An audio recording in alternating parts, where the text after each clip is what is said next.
നിവേദിയെ നോക്കാൻ ഇവിടെ എല്ലാവരും ഉണ്ട്. ആരെങ്കിലും ഉള്ളപ്പോഴല്ല വൈഷ്ണവ് കൂടെ നിൽക്കേണ്ടത്. ആരും ഇല്ലാത്തപ്പോഴാണ് കൂടെ നിൽക്കേണ്ടത്, ചേർത്ത് പിടിക്കേണ്ടത്. അവൻ ഗൗരവത്തോടെ തന്നെ പറഞ്ഞു. വൈഷ്ണവിനെ നന്നായി വേദനിച്ചു. നിവി ധ്രുവിൻ്റെ കയ്യിലേക്കൊന്ന് പിടിച്ചു. കണ്ണുകൾ കൊണ്ട് വേണ്ടെന്ന് പറഞ്ഞു. ധ്രുവ് കണ്ണുകളൊന്ന് ഇറുകിയടച്ചിട്ട് തുറന്നു. കഴിഞ്ഞതൊക്കെ കഴിഞ്ഞു ധ്രുവ്. നമ്മുടെ മോൾ അതുകൊണ്ടല്ലേ നമുക്ക് കിട്ടിയത്, അത് വിട്ടേക്കും. വൈഷ്ണവ് കുനിഞ്ഞ് തന്നെ ഇരുന്നു. കാപ്പിയൊക്കെ കുടിച്ച് നിർബന്ധിച്ചു. ബ്രേക്ക്ഫാസ്റ്റ് കഴിച്ചിട്ട് ധ്രുവ് നിവിയെ റൂമിലേക്ക് കൊണ്ടുപോയി കിടത്തി. അവളുടെ അടുത്തായിരുന്നു. അവളുടെ തലയിൽ പതിയെ തഴുകി. എപ്പോഴും ക്ഷീണം കൊണ്ട് അവളൊന്ന് മയങ്ങി. ധ്രുവ് താഴേക്ക് വന്നു. അപ്പോഴും ദേവയമൊഴികെ മറ്റുള്ളവർ അവിടെ ഉണ്ടായിരുന്നു. എങ്ങനെയുണ്ട് മോനെ? ഒന്ന് മയങ്ങിയിട്ടുണ്ട്. എണീക്കുമ്പോൾ ഓക്കെ അങ്ങനെ തോന്നേ. ഒന്ന് കുറഞ്ഞ മതിയായിരുന്നു. ധ്രുവ അടുക്കളയിലേക്ക് നടന്നു. ദൈവമേ, കുറച്ച് പൊടിയരിക്കഞ്ഞി ഉണ്ടാക്കുമോ? അടുപ്പത്തിരിക്കുക കുഞ്ഞി, ഞാൻ നേരത്തെ വച്ചിരുന്നു. ആ. ധ്രുവ വീണ്ടും റൂമിലേക്ക് പോയി. നിശ്ചയത്തിൻ്റെ ഒരുക്കങ്ങൾ തകൃതിയായി നടക്കുന്നുണ്ടായിരുന്നു. നിവിയില്ലാത്തത് ഒരാശ്വാസമെന്ന നിലയിലായിരുന്നു. ശാരദയും മക്കളും മഹിക്കാകെ വീർപ്പുമുട്ടലായിരുന്നു. ഇനി എന്തെന്ന രീതിയിൽ അവൻ മാത്രം നാളേക്കായി കാത്തിരിക്കുകയായിരുന്നു. നാളെ മാളത്തിൽ നിന്നും പുറത്തേക്ക് ഇറങ്ങാനുള്ള സമയമായി നോർത്ത് അവൻ ഊറി ഊറി ചിരിച്ചു. നിവിയൊന്ന് മയങ്ങിയെഴുന്നേറ്റപ്പോഴേക്കും ധ്രുവ് അവിടെ ഉണ്ടായിരുന്നില്ല. ദക്ഷി തനിക്കൊപ്പം കിടക്കുന്നത് കണ്ടു. അവൾ ഫോണെടുത്ത സമയം നോക്കി. സമയം 5 മണി. വൈകുന്നേരം 5 മണി വരെ ഉറങ്ങിയെന്നോർത്തു. റൂമിൽ മുഴുവൻ നോക്കി. ധ്രുവ് ഉണ്ടായിരുന്നില്ല. നിവി ഒന്ന് എഴുന്നേറ്റിരുന്നു. ദക്ഷിയെ നോക്കി. ഉറങ്ങുകയാണ്. അവൾക്കെന്തോ വാത്സല്യം തോന്നി. അവൾ മെല്ലെ മെല്ലെ ദക്ഷിയുടെ തലയിൽ തലോടി. പതിയെ എഴുന്നേറ്റു. മുഖമൊക്കെ കഴുകിയിട്ട് താഴേക്ക് പോയി. ദക്ഷി അവിടെ കിടന്നുറങ്ങുന്നുണ്ടായിരുന്നു. പക്ഷേ താഴെയും ധ്രുവിനെ കണ്ടില്ല. അവൾക്കെന്തോ വിഷമം തോന്നി. വൈഷ്ണവ് മഹാദേവനൊപ്പം എന്തൊക്കെയോ പറഞ്ഞിരിപ്പുണ്ട്. മഹാദേവൻ്റെ അടുത്തായി അവൾ പോയിരുന്നു. കുറവുണ്ടോ മോളെ? ഉണ്ടച്ചോ. പ്രിയേ, കുഞ്ഞിനെ കുറിച്ച് കഞ്ഞിയെടുത്തേ. അച്ഛയുടെ മോനെ കണ്ടില്ലല്ലോ. നിവിയുടെ മുഖം ചുവന്നിരുന്നു. എന്തോ കണ്ണുകൾ വല്ലാതെ നിറഞ്ഞിരുന്നു. അയ്യോ, അതിന് അച്ഛയുടെ മോൾ കരയുന്നത് എന്തിനാ? അവൻ അടുത്തന്നെ ഉണ്ടായിരുന്നു. എന്തോ അത്യാവശ്യമായി പോയതാ. മോള് ദക്ഷിയുടെ അടുത്താക്കിയിട്ടാ പോയത്. എന്നെക്കാൾ അത്യാവശ്യമാണോ അച്ചോ? അവൾ അയാളുടെ നെഞ്ചിൽ പതിങ്ങി ചോദിച്ചു. എന്തോ ഏങ്ങുന്നുണ്ടായിരുന്നു. പനി പിടിക്കുമ്പോൾ വാശി പിടിക്കുന്ന കുഞ്ഞുങ്ങളെപ്പോലെ അത്രമേൽ അവൻ അവളിൽ പതിഞ്ഞിരുന്നു. മോള് വിഷമിക്കണ്ട, അവനിങ്ങി വരട്ടെ, നല്ലത് കൊടുക്കുന്നുണ്ട്. വൈഷ്ണവെല്ലാം നോക്കിയിരുന്നു. തൻ്റെ പെങ്ങളാണ്. അവൾ തന്നെ ഒന്ന് നോക്കുന്നു കൂടിയില്ല, ഒന്നും പറയുന്നില്ല. എല്ലാത്തിനും താൻ അർഹനാണ്. അവൻ സ്വയം പഴിച്ചു. അപ്പോഴേക്കും മഹാദേവൻ ധ്രുവിനെ ഫോണിൽ വിളിച്ചു. ഹലോ ധ്രുവ്, എവിടെയാ? എന്താച്ചാ? നിവേദി ഓക്കെ അല്ലേ? കുറവില്ലേ? ദേ എണീറ്റ് നിന്നെ കാണാത്തതിൻ്റെ വിഷമത്തിലാ.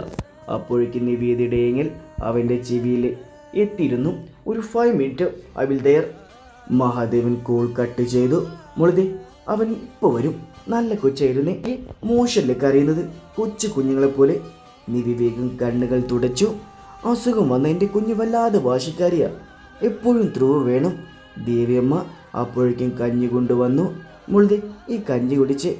വേണ്ട, അച്ഛയുടെ മോൻ വരട്ടെ, അവൾ ഏങ്ങി പറഞ്ഞു. ആ, എന്നിട്ട് വേണം അവൻ വന്ന് ഞങ്ങളെ കൊല്ലാന്.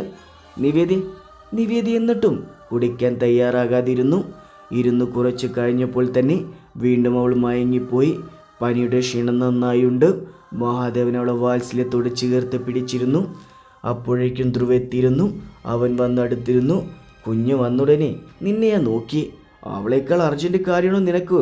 മറ്റുള്ളതെന്നായിരുന്നു പരാതി. പാവ ധ്രുവ്. അമ്മേ, ഞാൻ വന്നല്ലോ. ധ്രുവ് അവളുടെ അടുത്തിരുന്നു. വലുതും കഴിച്ചിട്ടാണ് മയങ്ങിയത്. നീ വന്നിട്ടേ കഴിക്കൂ എന്നായിരുന്നു. ധ്രുവ് അവളെ തട്ടി വിളിച്ചു. പതിയെ കണ്ണുകൾ തുറന്നു. ആഗ്രഹിച്ച മുഖം കണ്ടതും അവളുടെ ചുണ്ടിലൊരു പുഞ്ചിരി വിരിഞ്ഞു. അമിതേ, കഞ്ഞി ഇങ്ങോട്ട് എടുത്തേ. കുറവില്ലേ? ഹോസ്പിറ്റലിൽ കൊണ്ടുപോയേ പറ്റൂ.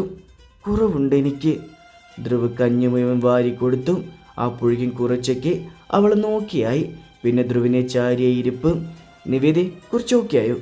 Feeling better. ധ്രുവ് തൊട്ട് നോക്കിയപ്പോൾ ചൂടൊക്കെ മാറിയിരുന്നു.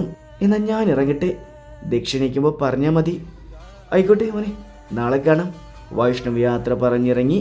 നിവി കുറച്ച് കഴിഞ്ഞപ്പോൾ ഓക്കെയായി സംസാരിക്കാൻ തുടങ്ങി. ദക്ഷി ഉറക്കം എഴുന്നേറ്റ് വരുമ്പോൾ കാണുന്നത് നിവി സോഫയിലിരുന്ന് TV കാണുന്നതാണ്. കോമഡി സിനിമ കണ്ട് നന്നായി ചിരിക്കുന്നുണ്ട്. ധ്രുവ അവളെ ചേർത്തിരുത്തിയിട്ടുണ്ട്. മഹാദേവനും പ്രിയയും അവിടെ ഉണ്ടായിരുന്നില്ല. അപ്പോഴേ മനസ്സിലായി റൂമിലാകുമെന്ന്. പനി കുറവുണ്ടോ നിവി? ഓ, അതൊക്കെ ഇപ്പോഴേ പോയി. ഓഹോ, ഇന്ന് വരാൻ ലേറ്റാകുമെന്ന് പറഞ്ഞില്ലേ ഏട്ടൻ പോയത്? പിന്നെന്താ നേരത്തെ? അത് ക്യാൻസൽ ചെയ്തു എന്നിട്ടിങ്ങ് പോന്നു. ഓഹോ, ചേട്ടൻ ഭാര്യയോടുള്ള സ്നേഹത്തെക്കുറിച്ച് ഓവറാകുന്നുണ്ട് കേട്ടോ. നിവേദി അവളെ ഒന്ന് കൂർപ്പിച്ച് നോക്കി. അവളൊന്ന് ചുണ്ട് കൊട്ടിയിട്ട് അടുക്കളയിലേക്ക് പോയി. നിവേദി, റൂമിലേക്ക് പോകാം. വേണ്ട നിധി, 1 മണിക്കൂർ കൊണ്ട് നീ വേണ്ടെന്ന് പറയുക. പിണക്കം തീർന്നില്ലേ? ഞാനെന്തിനെ പിണങ്ങുന്നേ? ഞാനാരാ? ധ്രുവ് പിന്നെ ഒന്നും നോക്കിയില്ല. എഴുന്നേറ്റ് അവളെ തൂക്കിയെടുത്ത് മുകളിലേക്ക് പോയി റൂമിൽ കൊണ്ടുവന്നു. പതി അവളെ കട്ടിൽ കിടത്തി. ധ്രുവ് അവളുടെ അടുത്തേക്ക് കിടന്നു. അവളുടെ മുഖത്തേക്ക് തന്നെ കുറച്ച് നേരം നോക്കി. അവളും മിണ്ടാതിരുന്നു. നീ എൻ്റെ ആരും ഇല്ലാത്തത് കൊണ്ടാണോ നിധി ഞാൻ ഓടി വന്നത്? പിന്നെന്തിനു പോയത്? അത്യാവശ്യമായുണ്ടല്ലേ എന്നെക്കാളും. ധ്രുവ് അവളുടെ നെറ്റിയിൽ മുത്തി. നിന്നേക്കാൾ വലുതായി എനിക്കൊന്നുമില്ല. നിന്നെ മറ്റൊന്നുമായി വിലയിരുത്തുന്നത് അതെനിക്കിഷ്ടമല്ല. കാരണം ഞാൻ ശ്വസിക്കുന്ന ശ്വാസത്തിനു പോലും ഉടമ നീയാണ്. അവൾ അവനെ മിഴിച്ചു നോക്കി. അവൻ അവളുടെ കഴുത്തിൽ മുഖം പൂഴ്ത്തി കിടന്നു.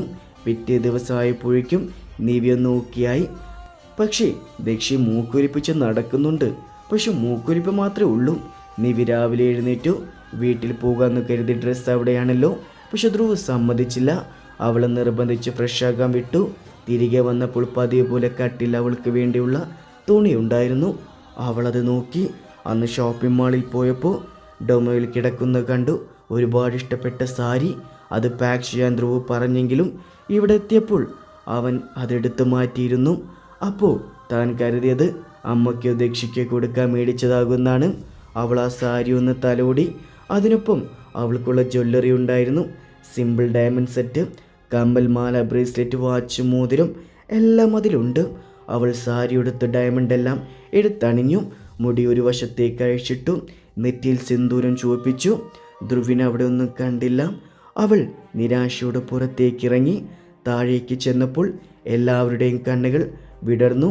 അവളെ കണ്ട് പ്രിയ അവളെ നോക്കി കവിളിലൊന്ന് പീച്ചി. സുന്ദരിയായാലും എൻ്റെ കുഞ്ഞ്. അപ്പം ഞാനും? ദക്ഷി മുഖം കൂർപ്പിച്ച് ചോദിച്ചു. ദക്ഷി ഒരു പിങ്ക് ലെഹങ്കയാണ്. കുറച്ച് ഹെവി ജ്വല്ലറി തന്നെ ഇട്ടിട്ടുണ്ട്. എൻ്റെ മോള് സൂപ്പർ അല്ലേ? അച്ഛൻ്റെ 2 പെൺമക്കളും സൂപ്പറാ. ദേവിയമ്മ അവർക്കൊപ്പം ഉണ്ടായിരുന്നു. നിവി അവിടേക്ക് ധ്രുവിനെ തിരക്കിയെങ്കിലും കണ്ടില്ല.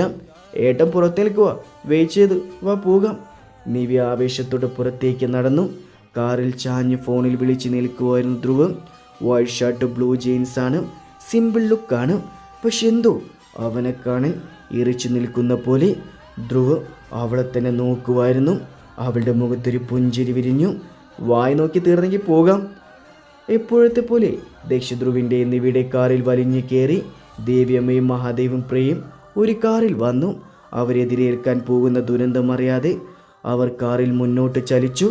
വീട്ടിൽ പന്തലുണ്ടായിരുന്നു. നിറയെ ബന്ധുക്കളും. നിവിക്ക് ചെറിയൊരു ഭയമുണ്ട് എല്ലാവരെയും ഫേസ് ചെയ്യാൻ. ധ്രുവിനത് അറിയാമായിരുന്നു. കാർ വന്നപ്പോൾ എല്ലാവരും കരുതിയത് മഹിയും വീട്ടുകാരും വന്നെന്നാണ്. കാറിൽ നിന്നും ആഡംബരത്തോടെ ഇറങ്ങുന്ന നിവിയെയും വീട്ടുകാരെയും കണ്ട് എല്ലാവരും ഒന്ന് അന്താളിച്ച് നോക്കി. ധ്രുവ് നിവിയുടെ കയ്യിൽ പിടിച്ചു മുന്നോട്ട് നടന്നു. മാധവനും വൈഷ്ണവും അവരുടെ അടുത്തേക്ക് ഓടി വന്നു. കുറവുണ്ടോ മോള് അസുഖം? ഉണ്ട്. കയറി എല്ലാവരും അകത്തേക്ക് നടന്നു. എല്ലാവരും നിവിയെ കണ്ടു. എന്തൊക്കെയോ അടക്കം പറയുന്നുണ്ട്. അതിനേക്കാൾ ഉപരി ധ്രുവിനെ നോക്കി വെള്ളം ഇറക്കുകയാണ് പെൺപിള്ളേരൊക്കെ. നിവിയുടെ അടുത്തേക്ക് കുറച്ച് പെൺകുട്ടികളൊക്കെ വന്നു. വിശേഷം തിരക്കുന്നുണ്ട്. അവൾ അവർക്കൊക്കെ ധ്രുവിനെ പരിചയപ്പെടുത്തി കൊടുത്തു. കുറച്ച് സമയം കഴിഞ്ഞു. മഹിയും വീട്ടുകാരും വന്നു. നിശ്ചയം ചെറുതായി വീട്ടിൽ നടത്താം എന്ന് മാധവൻ്റെ തീരുമാനമാണ്. മഹി കാറിൽ നിന്നും ഇറങ്ങി. ആദ്യം തിരക്കരി നിവിയാണ്. പക്ഷേ അവൻ്റെ കണ്ണിലൊന്നും അവൾ പെട്ടില്ല. ആരെങ്കിലും അവളെ കുറ്റപ്പെടുത്തുമെന്ന് അറിയാവുന്ന കൊണ്ട് ധ്രുവ് അവളുടെ കൂടെ തന്നെ നടന്നു. അവളും ധ്രുവും കൂട്ടരും ഒന്നിൽ ഇടപെടാതെ മറ്റൊരു സ്ഥലത്ത് ഒത്തിരുന്നു. നിവിയെ തനിയെ വിടാൻ ആർക്കും തോന്നിയില്ല. അവസാനം മഹി തിരിഞ്ഞു നിവിയെ കണ്ടുപിടിച്ചു. അവൻ്റെ കണ്ണുകൾ വിടർന്നു. അത്രയും സുന്ദരിയായിരുന്നു അവൾ. അടുത്തു മുരണ്ടു നോക്കുന്ന ധ്രുവിനെ കണ്ട് അവൻ കണ്ണുകൾ പിൻവലിച്ചു. നിശ്ചയ സമയമായി. മഹി ഒട്ടും ഇഷ്ടമല്ലാതെ തന്നെ ആതിരയുടെ വിരലിൽ റിങ്ങിട്ടു. ആതിര തിരിച്ചു. മാഹിയുടെ നെഞ്ച് വേദന കൊണ്ട് പൊളയുന്നുണ്ടായിരുന്നു. നിവിക്ക് പക്ഷെ ഒന്നും തോന്നിയില്ല. പഴയ ഓർമ്മകളുടെ ഒരംശം പോലും അവളിൽ വന്നില്ല. എല്ലാവരും സദ്യ കഴിക്കാനിരുന്നു. പക്ഷെ നിവിയും വീട്ടുകാരും ആഹാരമൊന്നും കഴിച്ചില്ല. എന്തോ മനസ്സുകൊണ്ട് അവർ അത്രയും അകന്ന് നിൽക്കുകയായിരുന്നു. ചൂടെടുക്കുന്നു, ഞാൻ പോയി ഡ്രസ്സ് മാറട്ടെ. വാ പോകാം. അയ്യോ അതൊന്നും വേണ്ട, ഇത്രയും ആൾക്കാരുള്ളപ്പോൾ ഒത്തുപോയാ ആൾക്കാർ വേറെ വല്ലതും കരുതും, നമുക്ക് പോണ്ട. ഞാൻ പോകാം. ആൾക്കാരെന്ത് വിചാരിച്ചാലെന്താ? അയ്യടാ ഇവിടെ ഇരുന്നു, ഞാൻ പോയിട്ട് വരാം. എന്നാരും പിടിച്ചു തന്നില്ല. അവൾ അകത്തേക്ക് പോയി. കുറച്ച് കഴിഞ്ഞിട്ട് നിവി തിരികെ വന്നില്ല. ധ്രുവ അവളെ തിരക്കാൻ ദക്ഷിയെ പറഞ്ഞു വിട്ടു. ദക്ഷി ചെന്നപ്പോൾ നിവി കല്ല് പോലെ കട്ടിൽ അനങ്ങാതിരിക്കുന്നുണ്ടായിരുന്നു. ദക്ഷി ചെന്ന് അവളെ തട്ടി വിളിച്ചതും നിവി ഒന്ന് ഞെട്ടി. പ്രേതത്തെ കണ്ട് പേടിച്ച പോലെയായിരുന്നു അവൾ. എന്താ? നിവി അവളോട് എന്തൊക്കെയോ പറഞ്ഞു. ദക്ഷിയുടെ ശരീരം അതൊക്കെ കേട്ട് വിറയ്ക്കുന്നുണ്ടായിരുന്നു. എനിക്ക് ധ്രുവിനെ കാണും, ഇപ്പോൾ കാണും, അവൾ പറഞ്ഞുകൊണ്ട് പുറത്തേക്ക് ഇറങ്ങി ഓടി. ദക്ഷി എന്ത് ചെയ്യണമെന്നറിയാതെ തറഞ്ഞിരുന്നു. നിവി പുറത്തേക്ക് ഓടി വരുന്നത് കണ്ട് ധ്രുവിൻ്റെ നെറ്റി ചുളിഞ്ഞു. അതേസമയം തന്നെ ഒരു ബുള്ളറ്റ് വീട്ടിലേക്ക് കയറി. എല്ലാവരും അങ്ങോട്ട് നോക്കി. നിവിയും അങ്ങോട്ട് നോക്കി, പേടിയോടെ നോക്കി.